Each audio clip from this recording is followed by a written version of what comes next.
The boy keeps his helmet on because his hands are shaking too badly to remove it. Cold presses through his boots, creeping up his legs like water.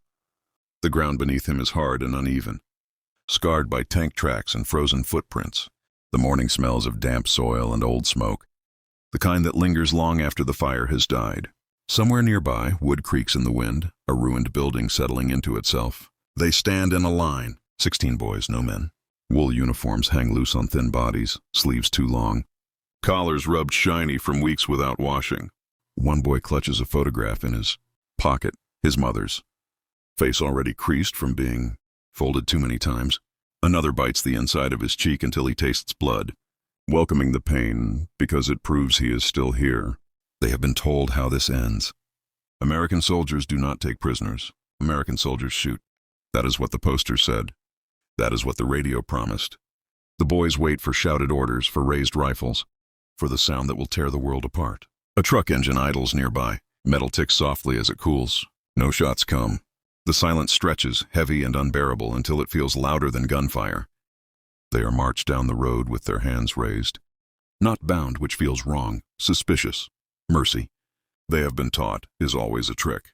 The road smells of thawing mud and crushed leaves. Each step makes a wet sound. Boots pulling free as if the earth itself does not want to let them go. A boy near the front stumbles. He waits for the blow that never comes. Instead, a voice, low, foreign, calm, tells him to keep moving. English, thick, rounded. Nothing like the barking sounds from the newsreels. The truck waits ahead, olive green, its sides scarred but intact.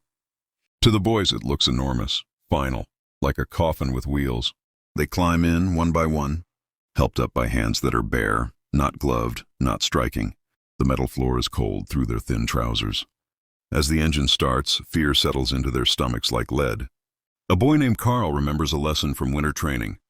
The enemy smiles before he kills you. He repeats it silently like scripture. Around him, boys stare at the wooden slats, at the sky flashing between them as the truck moves. No one speaks. The road carries them away from the ruins, deeper into the unknown, toward whatever ending has been promised. The truck slows, then stops. The boys brace themselves as one body. Shoulders tighten. Breath catches. This is the moment. Carl presses his tongue to the roof of his mouth, trying to remember the taste of bread, of home, of anything that belongs to before. The tailgate drops with a dull clang. Light spills in, clean, almost gentle. Not the harsh gray they expect, but something brighter.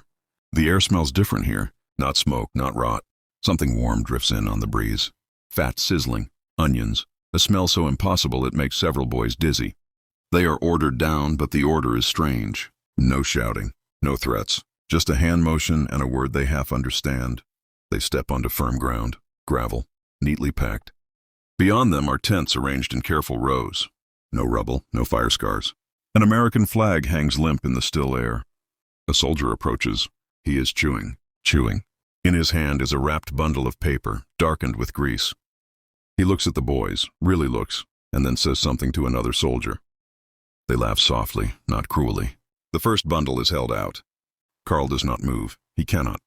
Because executions do not smell like food. They are seated at long wooden tables, close enough that knees touch. No chains. No guards pressing rifle barrels into their backs. Just benches worn smooth by use, by bodies that sit and rise and sit again without fear. The food arrives in metal trays. Bread first, thick slices, white, soft enough that fingers sink into it without effort. A boy breaks his piece in half and stares at the inside, at the impossible purity of it. No sawdust, no gray streaks, no bitter smell. His throat tightens. Then the meat. Hamburgers, the soldiers call them. The word means nothing. The smell means everything. Fat and salt and heat. When Carl bites down, grease runs over his fingers. The taste is overwhelming, rich, heavy, almost painful. His jaw aches from chewing. He has forgotten how. Around him, boys eat too fast, then slow themselves, terrified the food will vanish if they rush. One begins to cry silently, tears falling into his hands. Another hides half his bread in his pocket, instinct stronger than reason. No one stops them. An American soldier watches, not smiling, not frowning, just watching. He pushes a second piece of bread toward a boy who is already finished. At home, Carl thinks, people are boiling grass. Here there is more. That night, Carl cannot sleep. The barracks are quiet except for breathing and the soft rustle of blankets. Real blankets, heavy, clean. They smell faintly of soap and something else, cotton, maybe, or safety. The ceiling above him is whole, no holes, no stars staring down like witnesses. He stares into the dark and feels the food sitting warm in his stomach, solid and undeniable. It frightens him more than hunger ever did. In his pocket is a scrap of paper and a pencil given without question. He writes slowly, the way his teacher once insisted. Dear Moody, I am alive. The words blur. He presses his knuckles into his eyes until sparks bloom. Propaganda had prepared him for beatings, for cages, for mockery. It had not prepared him for this. For a guard who nodded instead of shouting. For a medic who cleaned a boy's blistered feet without comment. For the way his own shame burns hotter than fear. If the enemy is cruel, hating them is easy. If the enemy feeds you, what then? A boy on the next bunk whispers into the darkness, voice shaking. Maybe this is a trick. Carl does not answer. He cannot. Because part of him is already afraid of the truth forming quietly inside his chest. That the war lied. The announcement comes in the morning. The boys are assembled again, but this time there is no line drawn by terror. They stand loosely, shifting their weight, blinking in the pale sunlight. An officer speaks through a translator. The words arrive slowly, carefully placed as if they might break. They will not be punished. They will not be shot. They will be returned when arrangements are made. Returned. The word lands heavily. Some boys sag with relief. Others feel something close to grief. Carl feels both, tangled together. He thinks of home, of walls burned black, of empty cupboards, of a mother who has learned how to make soup from nothing at all. An American soldier hands him something as they disperse. A hamburger wrapped tight. For later, the soldier says, tapping his pocket. Carl nods. He cannot speak. He sits alone and unwraps it just enough to smell. He does not eat it. Not yet. He wants to remember this moment exactly as it is. The warmth in his hands. The impossible kindness. The quiet realization settling into his bones. That monsters do not always look like monsters.